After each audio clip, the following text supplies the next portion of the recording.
that were spoken, those actions that were done, just keeps going on and on and on. And you would like to have an off switch. So what is this thinking that keeps going on? What exactly happens? We'll try to understand that. Then, after that, we'll talk about the two kinds of thinking. So, of course, in this case, positive and negative. And we'll see how positive thinking is not always good and negative thinking is not always bad. And then we will look at the most effective way of thinking, how to channel the power of thinking positively. That's what we'll discuss in the last part. And throughout, anytime if you have any questions or comments, please feel free to share. And I'll try to address them. Also, we'll be doing some exercises. So if you, I'll ask you some questions, we'll do some visualization exercise also in between. And then we'll have a question answer also at the end. Now, thinking is a very curious phenomena. Let's begin with why it is curious. I'll use the word thought, and I'll use it in two sentences. And I would like you to tell me what is the difference between these two usages of the word thought. For example, I just got a thought. We often say this in a meeting or a talk, I just got a thought.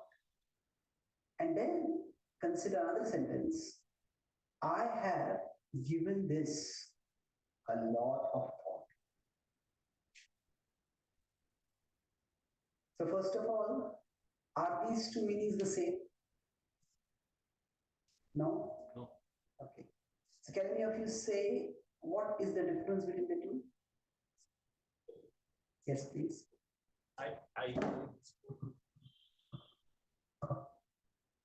I just got a thought means we are getting the thought. Whereas I have given this a thought means we are, it is both on the opposite side. I mean to say that I just got a thought means thought is coming to us.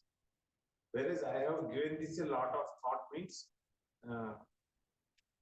we have pondered on that particular issue. Or yes, perfect. Thank you. So we could say I just got a thought means this is involuntary almost. It's just something, as you rightly said, it's us. And whereas I have given this a lot of thought, this is intentional. We have knowingly, intentionally done this. So it is we directing our thoughts, directing our attention, directing our analysis in a particular direction, on a particular issue. So we ourselves use thought in both these terms. And as you rightly pointed out, it's bidirectional. Sometimes thoughts come towards us, and sometimes we go toward thoughts. We ponder on some issues. So, for me, this whole inner world became a topic of interest, especially when I was studying engineering. I remember in my third year, I was doing an experiment. Maybe we'll decrease this slightly, the volume. We'll do it. So, what happened at that time? Yeah, I think is audible to everyone behind. So I was doing an experiment in the lab, and then suddenly a friend said to me, I just heard the voice from him, hey, there's wildlife on your body. And even before I could even notice what it was, immediately the words came from my mouth, don't hurt it. And I looked back and I saw on my shirt there was some kind of insect. So I just walked to a nearby window, put my hand over, my finger over there, an insect crawled on my finger, and I gently let it out of the finger. And then that evening, I was talking with this friend, we were having dinner together in our mess, and he told me something which enraged me. We were doing a project together and some mistake had happened. And he had let everyone, including me, believe that I had committed this. But this day, he told me that actually he had committed the mistake and he had let me take to the ball. I was angry. I just jumped up and raised my fist. I will kill you, I said. Now, that day, just a few hours before, when I had taken that insect and gently let it out, I looked at my friend and he had been looking at me with big, bemused kind of eyes. And somehow, those eyes had stayed in my memory. And then, when I said that, I was also angry, was about to explode at him. Suddenly, his eyes were opened very wide. And then, when I look at those eyes, I almost froze. Because it was as if I was here, but I was also above. Looking down at myself. Okay. Looking down at myself, and I felt, which is the real me? Is it the afternoon me who was not ready to hurt even a small insect? Or is this evening me who's about to smash the face of his friend? That's when I started thinking, what all? It's almost as if different persons are residing inside the same person. Sometimes our behavior changes so widely. Sometimes we are wise, and then sometimes we are otherwise. so I noticed that this sort of oscillation happened. And that's when I started reading more about psychology, more about philosophy, to try to understand what goes on in the inner world. And then finally, I happened to read the Bhagavad Gita. And there, I found a model of the self that helped me make a lot of sense of what was happening in my inner world. And it also helped me to make sense of why the people around me were behaving the way they were behaving.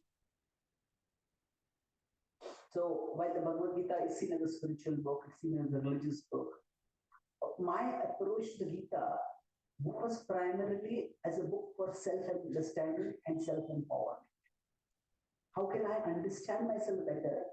And how can I be better empowered to tap whatever abilities, whatever gifts, whatever talents I have? So we will take that approach.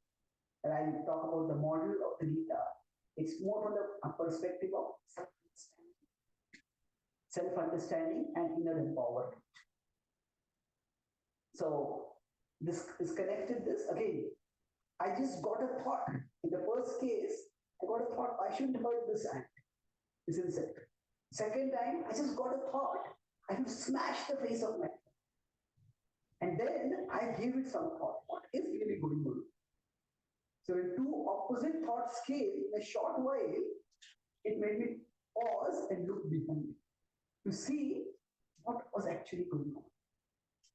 So I'll talk about the Gita and what it says about the inner world.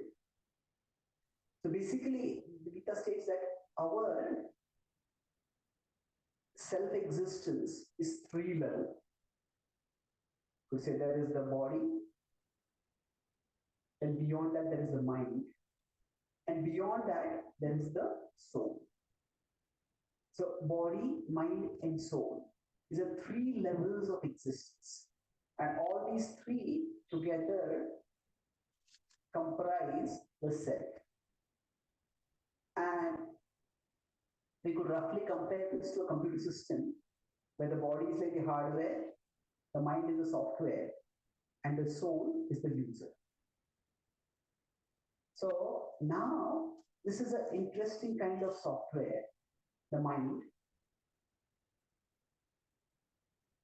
We in today's society have focused a lot on improving the hardware, in the sense that we have comforts and luxuries that Today, even 50 years ago, people could not imagine the internet and air conditioning.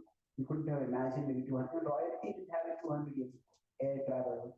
So hardware has improved, but somehow the software seems to have become worse. We have so many people today who are sad.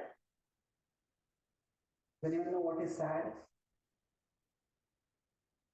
Which I'm not insulting your intelligence. You basically all know what is sad. But again, I'm talking about a second meaning of the word sad. In the winter, they have one disease, especially in the west. That's abbreviation is sad. Oh yes, okay, that's quite. That's a third meaning. That's quite good. So at one level, sad is simply unhappy. But sad also refers to three typical mental health problems that are there in the world. One is stress, the second is anxiety, third is depression. So now, if you look at this, stress is broadly associated with the present. I have so many things to do. How will I manage all of it? It just becomes too much of a burden. Anxiety is associated with the future. Oh, what will happen here? What will this person does this? What will happen? You know, if the economy goes down, if there's a recession, what will happen? That's the question that puts us into anxiety. And depression is largely associated with the past. When we succumb to depression, basically our mind starts replaying the things that have gone wrong with us. Maybe we made mistakes, maybe others mistreated us, whatever. And we start thinking that the future is going to basically be a repetition of the past. So it does seem that the software is malfunctioning. Now, while you could say anxiety was always there in human society, but the proportion seems to be much more than in the past. And similarly with respect to depression. If you consider in the past, if you consider the point that human society is progressing at a material level, people in the past had lives much tougher than what we have now, at least at a physical level. And yet, as far as the historical record goes, we don't have people committing suicide or succumbing to depression to the extent that we see it today. There's something which is going wrong.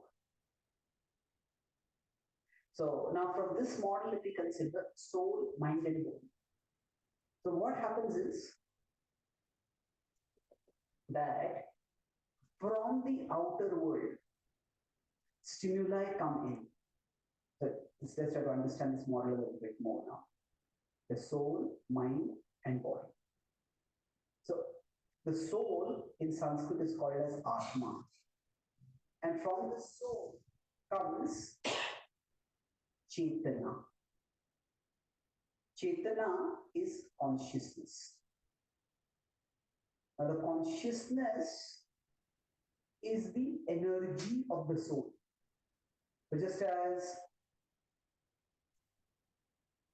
if I consider this phone, now the phone has a flashlight. So this point is a source of light, and from that a beam of light is coming out. Like that, the soul is the source of consciousness. The consciousness is like the beam of light. The beam of light that comes out from the soul. So when you are looking at me, I am looking at you, it is your consciousness. Your consciousness that is flowing toward me, and my consciousness that is flowing toward you. And in this way we are perceiving. But the consciousness goes through the mind. When we say the consciousness goes through the mind, that means from the outer world, various stimuli come in and they come to the mind, and from the mind they are perceived by the soul. So sometimes in some high security buildings, there might be a security center or control center, command center, where you may have a big window, or sometimes the chief of a company may also have a big monitor where there are inputs from the CCTV cameras of various doors or various places that everything can be seen. So like that, we can envision the mind to be like a inner screen. And on this screen, inputs come. The inputs that come are from the 5 senses. These are the knowledge acquiring senses. Can any of you guess which will be these senses? Sorry? Sorry? Ears, yes. Sorry? Yeah, yeah. Eyes, yeah. Then skin, yeah, you could say touch, broadly speaking. Come to the skin. Tongue, yeah, taste. So we could say, and then lastly, nose. Now, among these two, these are generally the most prominent. That's why we consider movies, they center on the eyes and the ears. And what comes to the eyes and the ears can completely transport our consciousness, primarily. So we could say in our consciousness, these 5, in our mind, in our, so through our consciousness goes outwards. And it goes out through all the sensory pathways. It gathers information and comes back. Now, right now, when you are sitting here and you are hearing, all the senses are active, but they're not necessarily equally active. So, for example, you're sitting on a chair. If the chair is moderately comfortable, is slightly uncomfortable, but that is there, but that window, you could say, is minimized. And if you're hearing the talk of interest in this talk, then that window is maximized. If you're expecting an important message, then you're just waiting for maybe the phone beep to hear. So that window is there, but it's available just to be maximized at one click. So in our mind, various windows are constantly being minimized and maximized. If right now we are sitting and suddenly you get some fragrance of some jalebi or something. Immediately, who is eating that right now? Maybe I would like to have that. What is going on? So immediately the smell will go to maximum. Now all this happens in real time very fast.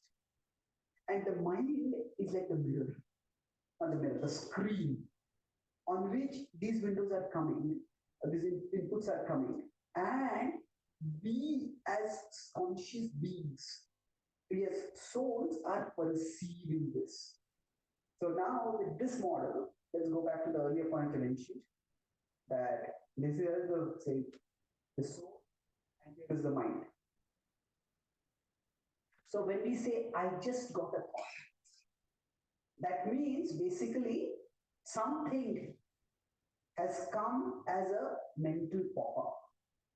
It just like on our device, a pop-up comes up. So like that, something pops up. So this is I just got a thought. That's the meaning over it. Now, on the other hand, when we intentionally focus, directing our consciousness, that is where given this a lot of thought.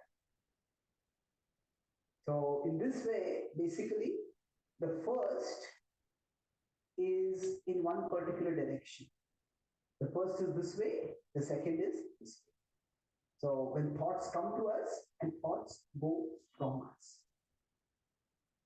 Now all this happens internally, and most of the times, it really doesn't matter how it is happening. It's happening as we are processing the world and we are functioning in our lives.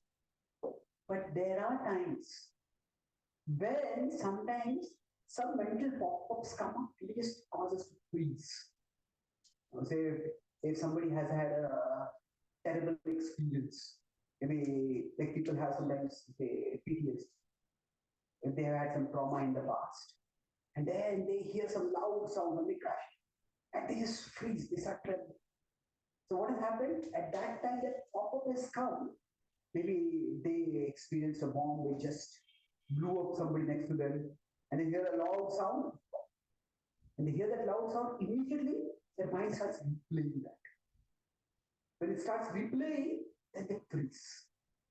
Because the mental pop-up just takes over their function, or rather prevents them from functioning, makes them dysfunction. That's when we start wondering what actually is going on. So inside us, there are two things. Inside us, there is the screen, and then we are there as the seer of that screen. So let's try to get a sense of this with a visualization exercise, or this idea of a screen and a seer. So once again, you can close your eyes and try to take 3 deep breaths. And then I will tell you what to visualize. You can try to do that if you like. So 3 deep breaths. 1, 2, 3. Now try to continue the deep breathing and keep your eyes closed. With your eyes closed, try to look straight ahead and notice what you see in front of you. Because your eyes are closed, you can't see anything that is physically in front of you. But you might see your home, you might see a loved one, you might see some natural mountain or sky. Whatever it is that you seem to see it on some kind of screen inside you. Maybe you see a dull haze of colors. Maybe you see things which keep changing. But it's all on some kind of screen inside you. And while you're looking at that screen, try to take a step back and catch sight of the person who is looking at that screen. I repeat, you're seeing various things on the screen, but now you want to see who is it that is looking at that screen. So try to take a step back to look at that seer. When you try to take a step back, you find that the seer seems to step back with you. No matter how many times you try to step back, what you are looking for remains what you are looking with. So that inner screen within you is your mind. And the inner seer that you can't catch sight of is you, the spiritual being, the soul. Take one deep breath and then gently open your eyes.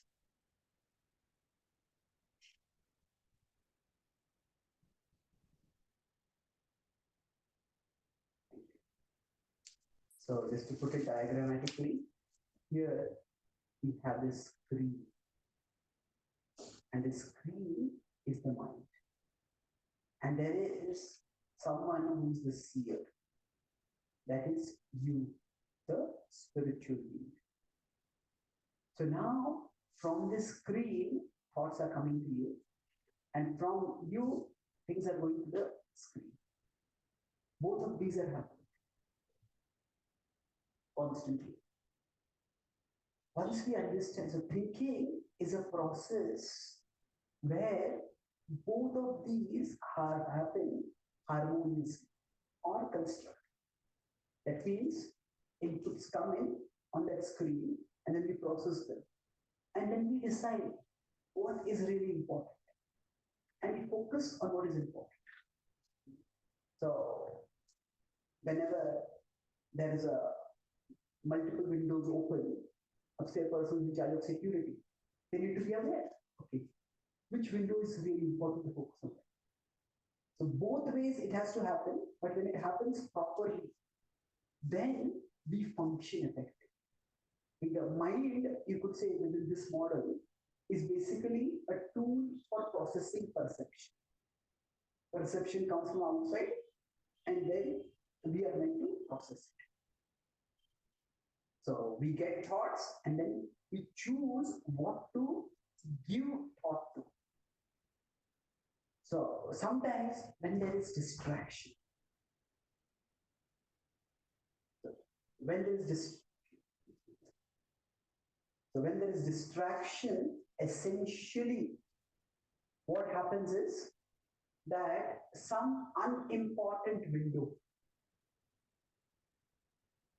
that gets maximized. And when that gets maximized, we dwell on that and then we miss out something important. Except when we're talking with someone and then we notice when their eyes are glazing. And are you there? No, come back to Earth. Which planet are you going to? What has happened is maybe in their mind some window, some thought has come up, some window has popped up, and they got lost in it. So now we all experience distraction at times. Now, distraction can sometimes be funny, it can just be humorous. The person gets distracted. But the mind can do something much more than distraction. Say if we are driving and somebody starts gets a message on their phone and they're looking at the phone, the car crash. It's a distraction, but distraction can even lead to destruction. Similarly for us, when we are trying to function, the mind can distract, but the distraction can sometimes have serious consequences. So one aspect of spirituality is to understand this difference between us and our mind, to be able to create this distance. So if we are able to create this distance, then we can observe the mind. Otherwise, we just equate ourselves with our mind. And when we equate ourselves with our mind, then we get carried away with any and every thought that pops up over. We are unable to differentiate between the two. So this is where, we all have heard this term, attachment. Now, what does attachment mean? There is a philosophical, spiritual sense in which this word is used sometimes. There is a relational sense in which it is used. We have developed attachment for some person, developed feelings for some person. But I talk about it more in psychological terms. What exactly happens when attachment ends? Whenever there is an attachment, what it means is that corresponding window, that window gets maximized by default. Even without our thinking, without our wanting, that particular window just gets maximized. So if we are very interested in cricket, India did very well in the World Cup till the last stage, unfortunately. But say they're very interested in cricket. When I go to America, I often give cricket examples, like critical points. In America, they tell me don't give cricket examples. And why? They said for Americans, cricket is an insect, not a game. They just don't know much about it. Of course, the Indian expatriates are playing quite a bit over there now. But the point is that if there is attachment to cricket, then what happens? We might be in a serious business meeting, but if we just hear some news, like, oh, this batsman got out, or this happened. Oh, what happened? And usually that window gets maximized. So, on the other hand, if somebody has no interest in cricket, and they hear the news, what? They look at us as if we are talking as if somebody who has no interest in cricket, and they see people who are so caught up in cricket. It's as if they're watching a foreign language movie without subtitles. What is going on? Why is so caught in this? It's because that particular window, even if it pops up, it doesn't get maximized. Why is this so important for you? So whenever there's attachment, there is a default maximization of a particular thing. And attachment can degenerate to addiction. Attachment means that the window tends to get maximized. But when there is addiction, it's like the window gets maximized and there is no cross button. No cross button at all. That thought just comes into our consciousness and just stays there. And even if we don't want to think about it, we just can't seem to be able to. And this is a very difficult situation to be in.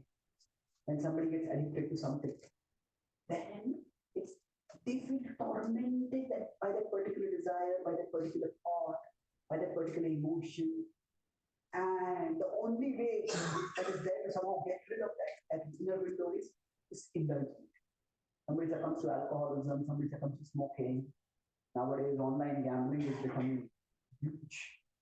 You are usually damaging. So when that happens, then it's just that particular thought comes in and it's completely consumes the person's mind.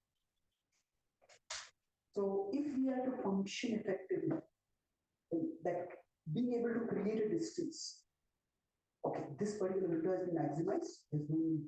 And I am different from this window. I am different from the thought that has come inside. To the extent we can create this distance, to the extent that we can process, okay, this is my computer, and on my computer this pop-up has come up. Do I really want this pop-up to be here or not? If I don't want it, what do I do about it? So the first step is creating this distance. And when there is attachment, what happens is this distance becomes lesser and lesser and lesser. When there is attachment, not only does that particular window get maximized, but we immediately act accordingly. This is what happened, this is what I have to do. The thoughts of somebody is caught in alcoholism.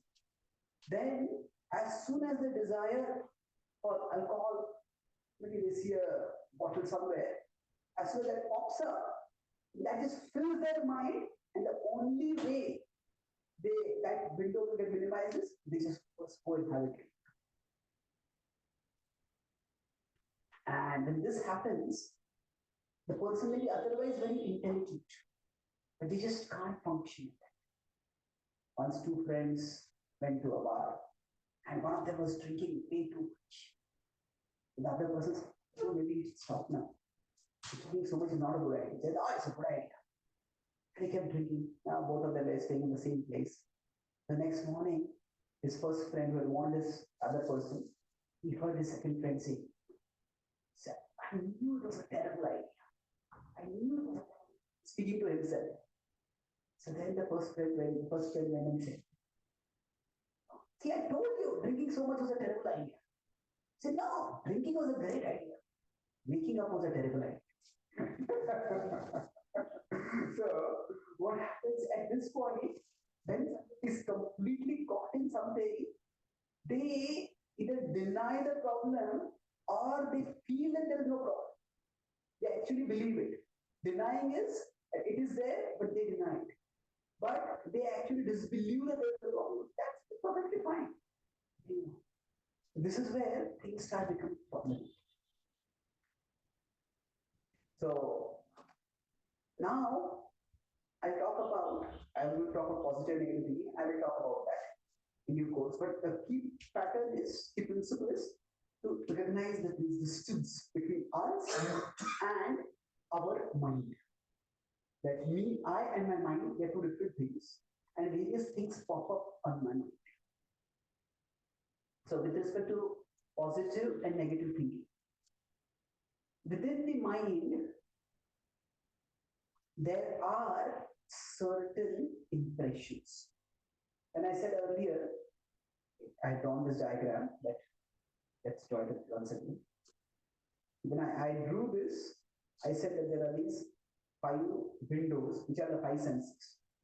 But I showed it as covering only half of the mind as a screen.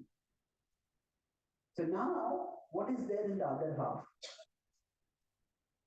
Here, there are what is called as impressions. These impressions are created by what we have done in the past. So in Sanskrit, these are sometimes called as samskar. Now the word samskar has two distinct meanings. One is it is used more positive sense to refer to ceremonies. So there is certain ceremony, there is Janma Samskar, there is Namakaran Samskar, there is Vivaha Samskar. So the idea is that there are certain activities which create certain impressions in the mind.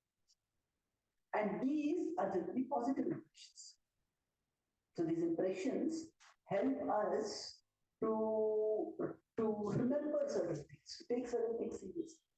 So for example, when people get married, at that time, there are elaborate rituals that are performed. Now we could say that they have religious significance, and they do have religious significance. But along with that, they also have a psychological significance. Once a year, I take a group of Americans who are interested in Indian spirituality on a tour of India. So mostly it is people who are interested in yoga and then go interested in bhakti yoga, and then they come to India. So a couple of years ago, we had taken a group of young Americans to Vrindavan, Rishikesh, and various other places. And most of them were young women, several young men also there. And so they wanted to experience India, not as Indian spirituality, but India. So they heard a lot about the Indian weddings. So they said, go experience Indian wedding. So one of our spiritual guru, there was a devotee whose daughter was getting married. So they attended the wedding. And at the end of the tour, we had a debriefing session. We asked them what was the most memorable part. So one of the girls, she said that wedding was amazing. There 600 people for the wedding. I mean, 600 is not a big number in India. The population is so big, and we have an extended family and friends. In America, 600 is a huge wedding. And not only that, it's not just for a few hours. Sometimes the festivities go for days. I said, so I asked her, what did you find so striking about the wedding? She said, after attending such a wedding, you can never forget that you are married. So what that means is that if two people just go before some law officer and sign a paper, then you can say legally they're married, but there are no impressions created. So marriage is a grave commitment. And when there are impressions created by that, there are so many people who come, there are certain traditions that we follow. All those say, in Christianity, they take vows. In the Vedic tradition, we go around the sacred fire. There are different ceremonies, specifically might be different. But the idea is there has to be certain gravitas associated with it. And that creates some impressions. So samskar are ceremonies which create certain impressions within the mind. So in that sense, samskar is positive. But samskar has another meaning, which is more negative in the sense of it also refers to the impressions that are haunting us, the impressions that trouble us. So you could say this in this sense, samskar refers to some scar. We all have some scar inside us. And that scar sometimes will get triggered. Say if you want to talk with someone, and that person talking with someone, just tap them on the shoulder. And you tap them on the shoulder, and they scream. What happened? Just tap me. They say, I have a fracture over here, it's recovered. Oh. So normally, if somebody has some wound or some injury, what it means is that a small action leads to a disproportionate reaction. So similarly, when we have some scar inside us, if somebody was bitten by a dog in the child, and then as soon as they see a dog, immediately they get scared. They get alarmed. So why is that? Because basically that stimulus is triggering a particular window to get opened. And that window is getting maximized, and that's taking over their function. So for each of us, in our mind, there are certain samskars. And these samskars, these impressions, they shape our function. often unconscious. So now, which are our prominent samskars or impressions? Now, to understand this, now these impressions are also associated with our attachments. So the kind of impression that are there, correspondingly we have our attachments. Like I talked about cricket, somebody has watched a lot of cricket, and there are a lot of cricket impressions in there. And that's why when a stimulus about some cricket news comes up, immediately their mind gets consumed. So the impressions inside the mind are real things. It's like when, say, the software is hacked, then there is a real code that is got into the software. And that code needs to be purged out. That code needs to be eliminated. So similarly, we all have certain samskars inside us. And these, they can scar the way we function. And there are two ways to notice, to detect what are the impressions inside us. One is, where do I tend to overreact? So, or in what situations are my reactions different from the reactions of others? Excessively different. So for me, in that incident, there was two distinct things. One was I didn't want to hurt a ant, and other was I want to smash the face of someone. Two big reactions. In fact, our overreactions, they indicate where are some scars lie. Just like if somebody lifts a weight and they lift it naturally, and we try to lift the weight, we feel some pain in our hand. Maybe have some injury over it. There's something wrong over it. So like that, if there's an overreaction or a reaction different from the normal reaction, then that is an indication that there is something wrong. And the other is our default thoughts. Other is basically, what do we think of when we have nothing to think of? We all have certain works to do. Maybe we are driving a car, and then we may have to notice, okay, where is which vehicle coming from? But if we're going on a long straight road, in America or in Australia, I was just there a few days ago. One of the biggest problems in driving is people fall asleep. In India, it's very difficult to fall asleep while driving. So many things are happening. I don't know if you're watching a movie over here. But so when somebody is driving, then there's nothing much to notice. Then where do your thoughts go? So what do we think of when we have nothing to think of? These two can help us to understand our attachments. So once we detect these, then we can work on this. So when I talk about positive thinking and negative thinking, here I will explain something and then we'll have a short exercise. After that, we'll have the last part of the talk. So when you talk about positive thinking and negative thinking can also be impressions within the mind. That means that some people by nature means by the kind of impressions that are there in their mind, by their mental nature. Whenever there is some situation, they will look at all the opportunities. And some people will look at all the threats. Now, both of these are just the default way of functioning. So we could say that the impressions within the mind. So for some, if you consider two people, for some people, their impressions may be such that they look for opportunities in every situation. Others look for threats. Now, normally we might think that a person who looks for opportunity, that's good. There's people, we call them as optimists, positive thinkers. What is the word for these people? Pessimists. So often pessimists get a lot of bad press. Why are you pessimists? But it's not that simple. No. In real life, both kinds of people are important. Say if somebody wants to construct a skyscraper building, there's a barren land. An optimist comes and says, hey, you could construct a skyscraper. That's good. But then, if that skyscraper is a safe place for living, somebody also has to think. If there's a fire, what is the way we can prevent the fire? If there is some security hazard, what is the way people can escape? So basically, somebody has to envision what all things can go wrong.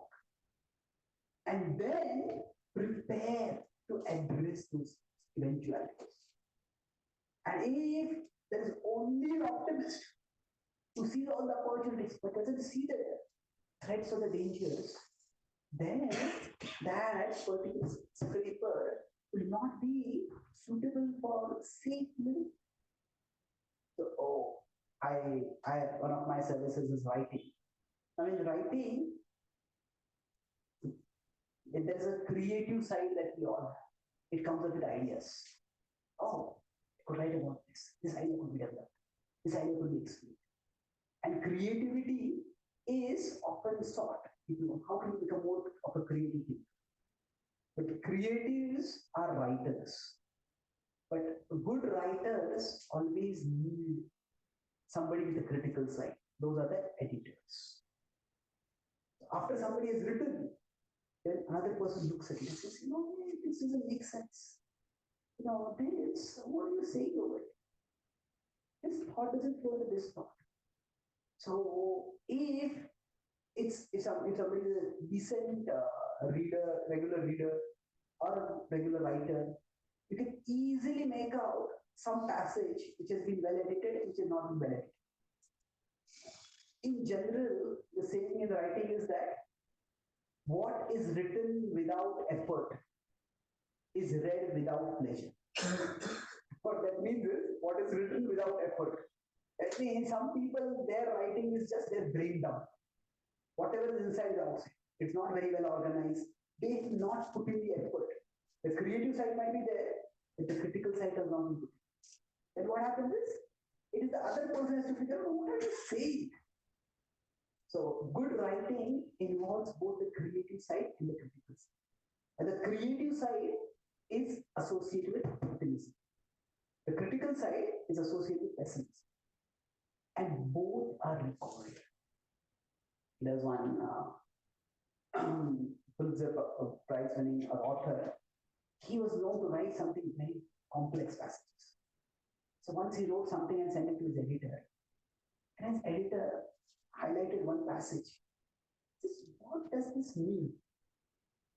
And this author, he read it once, he read it twice, he read it thrice. And then he said, when I wrote this, God and I knew what it meant. Now only God knows what it means. So sometimes when we write, the creativity can just go wild. So creative side needs a critical side. In every field, there is quality control. The quality control means what? It's basically negative thinking. This will not work in the situation. This will not work in this will not work in the situation. So positive and negative thinkings, these are both tendencies of the mind. And it is not that one is good and the other is bad. The problem is not negative thinking itself. The problem is identifying ourselves with negative thinking. That means if we see our mind as different from us and we understand, okay, my mind in every situation tends to look at threats, tends to look at problems, tends to look at dangers. Then if we understand this, then we can use the mind as a resource. We can find roles where that particular tendency of the mind can be used as well. But the problem comes when we identify with the mind and we can't stop thinking negative. So yes, negative thinking is important. It can also be a power. Not everybody can visualize or anticipate problems that may come in the future. But the problem is, if negative thinking is the only way we are thinking, that means going back to the starting point, I just got a thought. So negative thoughts pop up inside us and we just get carried away. And we shoot down our own ideas, we shoot down other people's ideas, that's when it becomes a problem. So, but if we can distance ourselves, yeah, this is my power, that I can visualize problems about every situation. But if I identify with that too much, that will become my weakness. Similarly with positive thinking, generally because positive thinking is good. But if somebody just thinks positive, but doesn't think about problems, doesn't think about dangers, then that person cannot just be optimistic. That person can actually end up becoming unrealistic. That person can become foolhardy. So both of these are tools. And we need to be able to use these tools appropriately.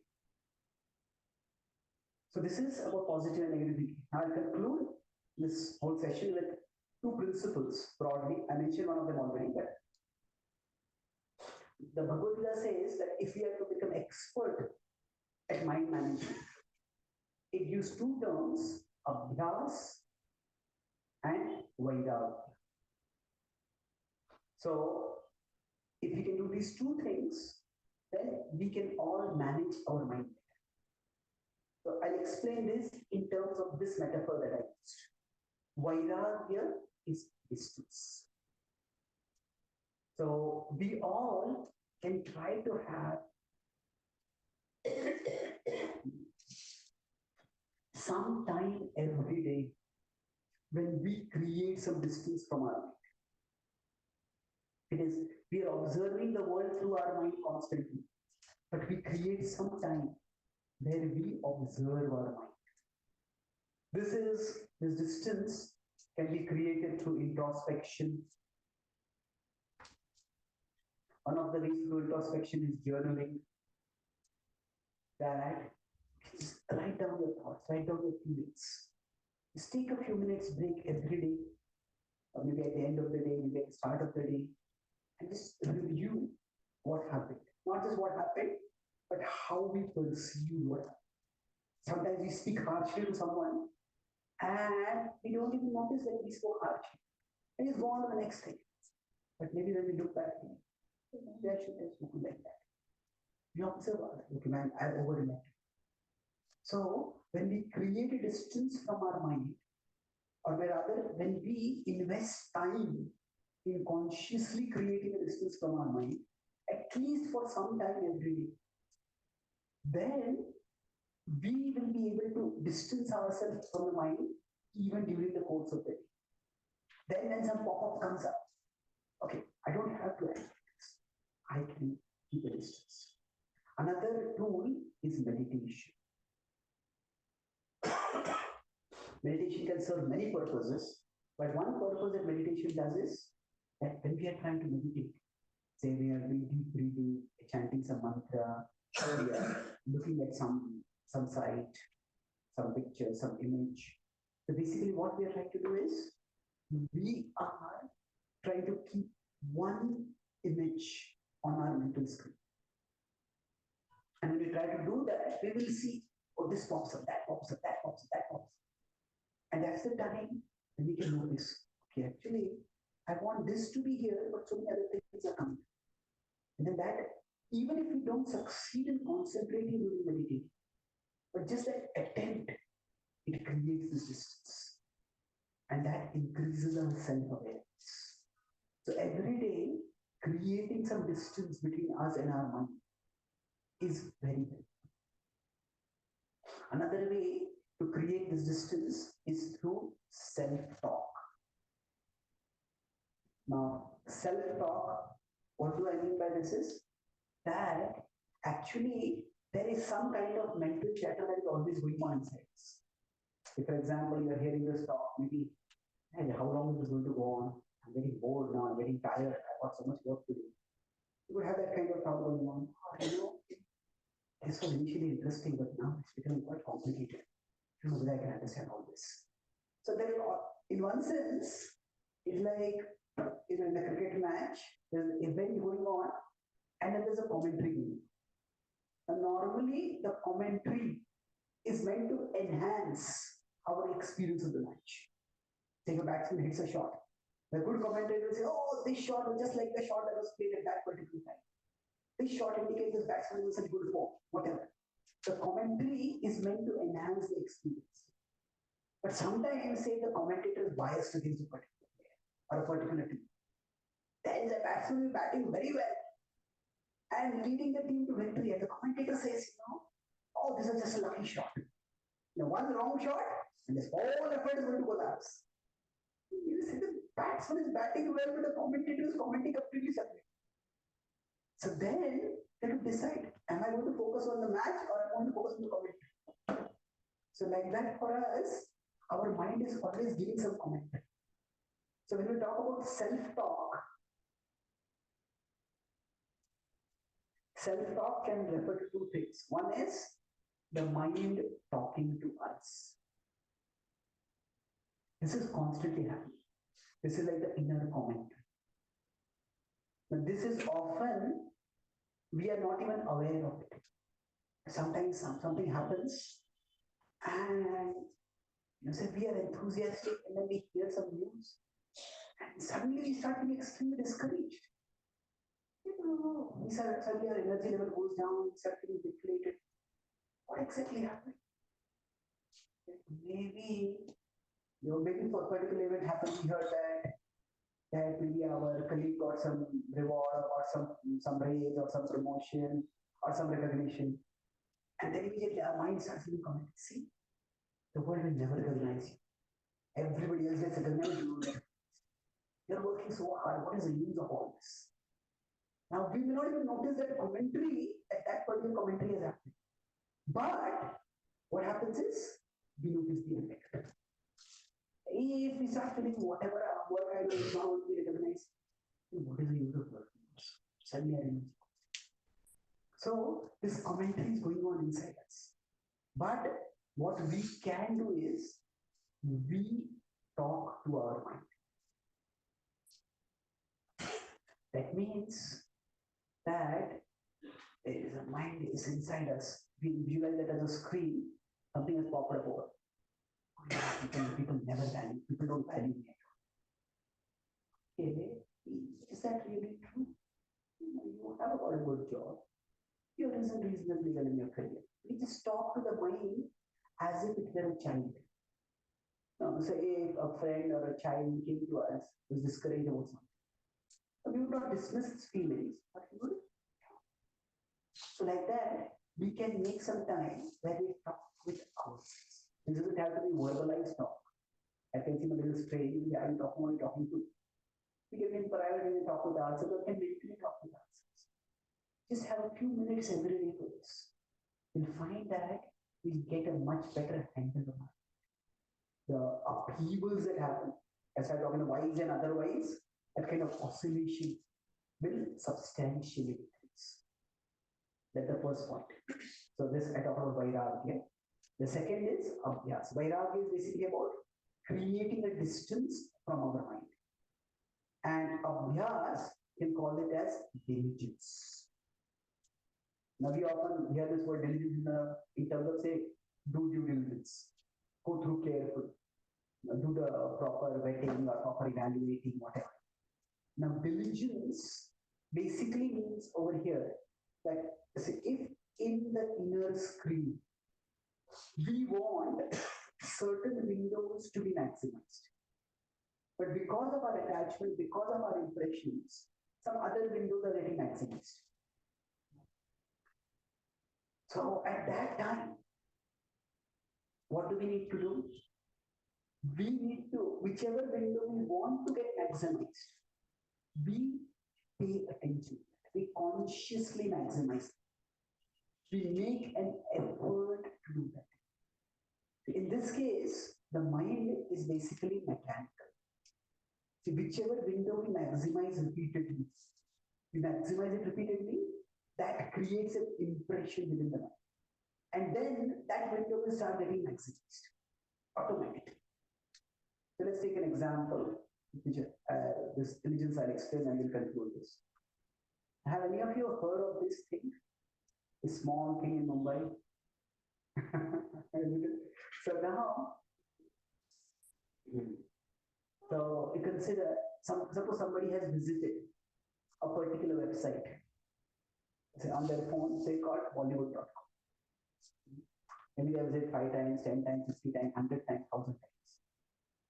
And now they come to say a talk like this and they hear something about the Bhagavad Gita. So now they want to know what is the Bhagavad Gita all about. They open their browser and they want to know what is the type B. And what happens? Bollywood.com comes up. Now they wanted to go to Bhagavad Gita, but Bollywood came. Now, is the browser their enemy? No. The browser is simply repeating what has been done with it. So similarly for us, our mind is like that. Now say, whenever we get stressed, maybe our default tendency is to spend a lot of time watching TV. Or maybe nowadays we go on social media and just go on Facebook. People who can't face books end up on Facebook. We spend too much time there. Now we know this is a waste of time or actually not best use of time. We are okay. Whenever I feel stressed, maybe I hear some spiritual music and calm myself down. So that's something good. Some calming music, some uplifting, devotional music, or whatever. See, that's something which we can do that also makes us feel good. But somehow that thought doesn't come with us. Whenever we are stressed, whenever we are worried, whenever we feel depressed, immediately let me watch some movie, let me just go on Facebook, whatever. That is the default window that we open. That's because that's what we have done in the past. So at this point, if somebody wants to visit, say, bhagavad-gita.com, what they need to do is they have to press 16 buttons, not 16, 12 buttons, which can seem like climbing Mount Everest. Just press B and press enter. You have to press 12 letters. It can seem very difficult. But just do it. Now, if somebody visits bhagavad-gita.com once, that also gets stored in the browser history. Now, if they visit it again, it also gets stored. And if they just keep doing this, after some time, when they type B, automatically bhagavad-gita.com. So similarly, say we may have some unhealthy tendencies. So whenever I get upset with someone, my tendency is to yell at them. Now, what I want to do is instead, I want to take a few deep breaths, calm myself, and then speak. So now it's not possible for us to delete the impressions that are there inside us. So Bollywood.com could just delete the browser, delete the history. That will not come. But there's no delete button for our mind's impressions.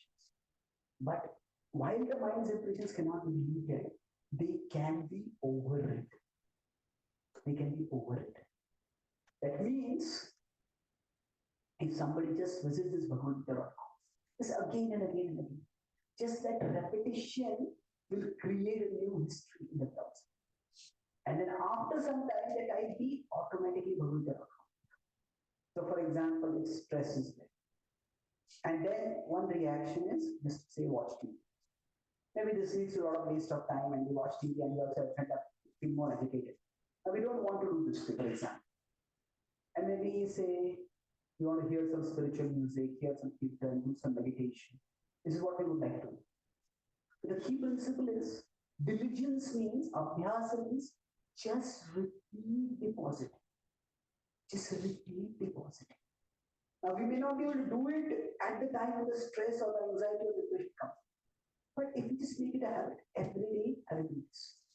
Maybe I will every day chant some mantra, maybe I'll sing some spiritual music, maybe I'll do some deep breathing. And we just do that every day. That is creating impressions with us. And this is where rituals play a very important role. Now, rituals sometimes have a very negative connotation. Why are you doing so many rituals? But rituals, actually what they do is, they tap the power of repetition. If rituals are done mindlessly, inattentively, that's not of much use. But if rituals are done consciously, then we want to experience the event. So for example, if somebody prays, somebody meditates, That can also become a ritual. So in any tradition, there's a ritual centered around, say, chanting some mantra, chanting some shloka, chanting some names of God. So what is the idea of this? This, it may say, oh, do it for so many hours. What is the point of it? It creates impressions. And the more consciously we do it, the deeper is the impression that is created. And then, say, if we consciously chant some mantra, we consciously do deep breathing for some time every day, that abhyas will do. Then, when we are stressed, when we are about to explode it somewhere, immediately that impression will come up. You know, no need to explode. Just take some deep breath. Just chant some mantras. It's a redirecting consciousness. So like that, we can't delete what are the impressions within us, but we can override them. And when we talk about rituals, so there are three different things over here. There are habits, there are routines, and there are rituals. So I talk about these three at different levels. It is based on the level of attention. Generally, there are some routines that we do every day. Say when we wake up, we freshen up, we wear our clothes, we do our dishes, we make our bed. Now, while doing these activities, we don't need to be fully attentive. That's just mechanical. That's fine. So routines are more or less mechanical. We could be hearing something at that time, we could be thinking about something else, so that activity will go on. So in some habits, we don't need too much attention. But in some habits, we want more and more attention. So rituals are ideally those habits, those regular activities which we do with full attention. And the more we do those with full attention, the more we'll find that the impressions within will become deeper. The impressions will transform us. And then by this abhyasa, we'll find that our mind's pop-ups will become healthier. So I just got a thought. So whenever something happens, the thought that pop up inside us will be more helpful rather than harmful. They'll be productive rather than counterproductive. And that's how our mind can become our friend, our aid, and our thinking can become more and more productive and effective. So we all function, it's like we are functioning right now, I am here, and say there is this mind which is here.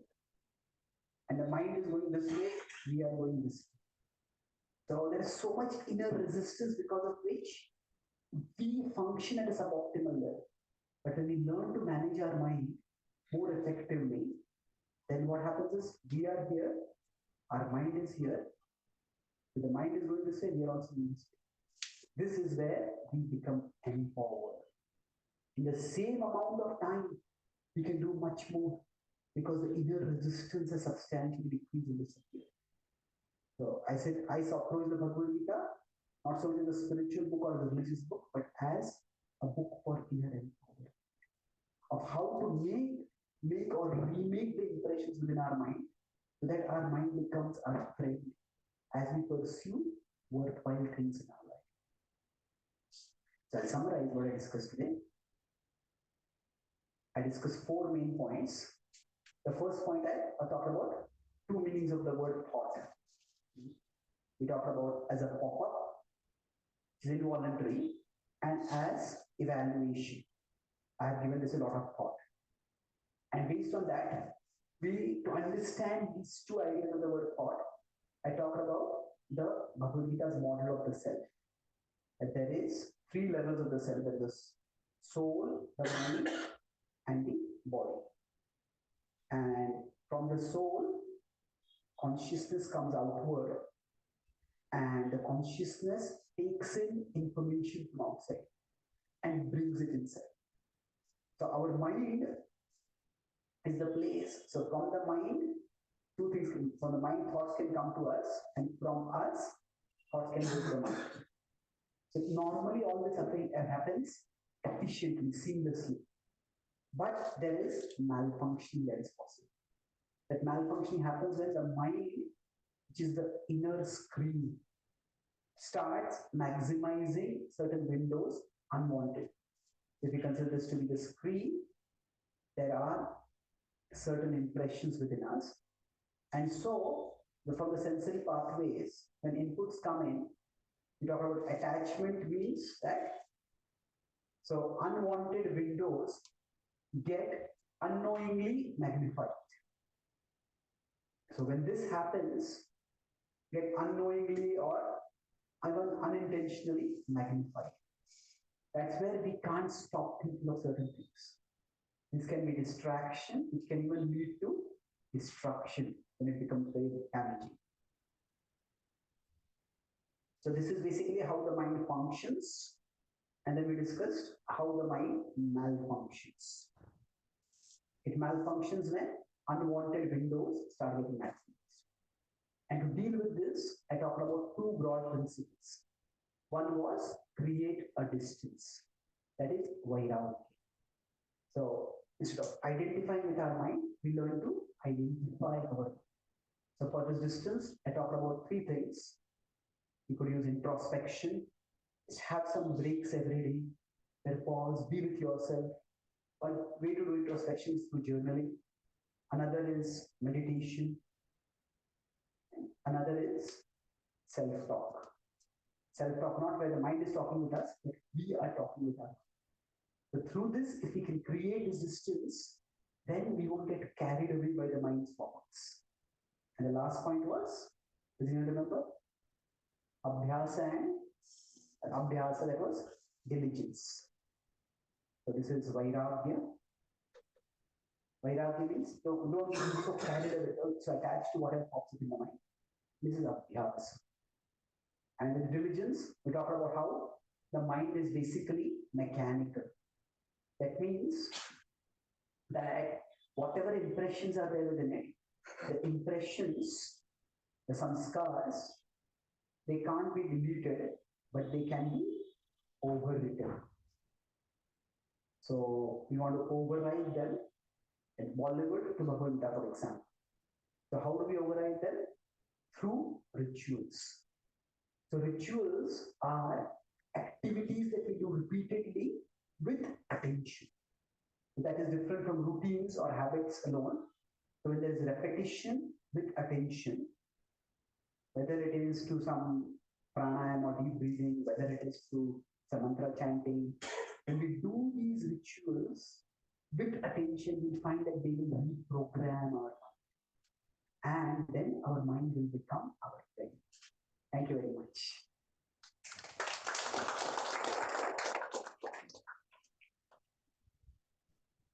Are there any questions or comments?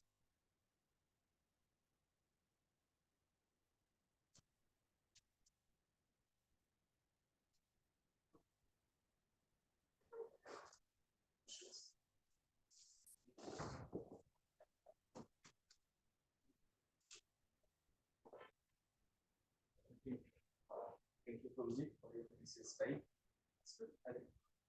People can listen. Thank you for your precious time and letting us through the thought process and how it occurs inside the mind and this, the interaction between the body and soul. It happens quite often with everyone. Like we all go through the same phase of thought process and interacting with our soul. So this was really a good session, and yeah, we will go through this and we will try to do this abhyasa and distance. So these are the two takeaways for me, at least, to control the mind and to control over the unnecessary thoughts, whatever it comes inside the mind. Thank you once again. This is.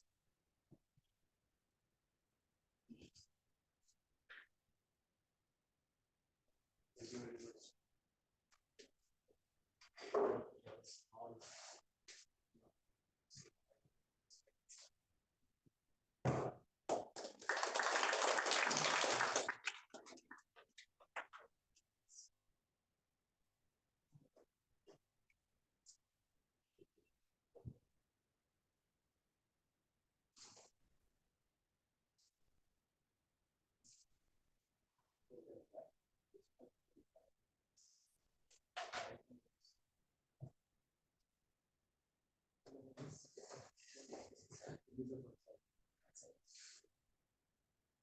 So we have integrate substance.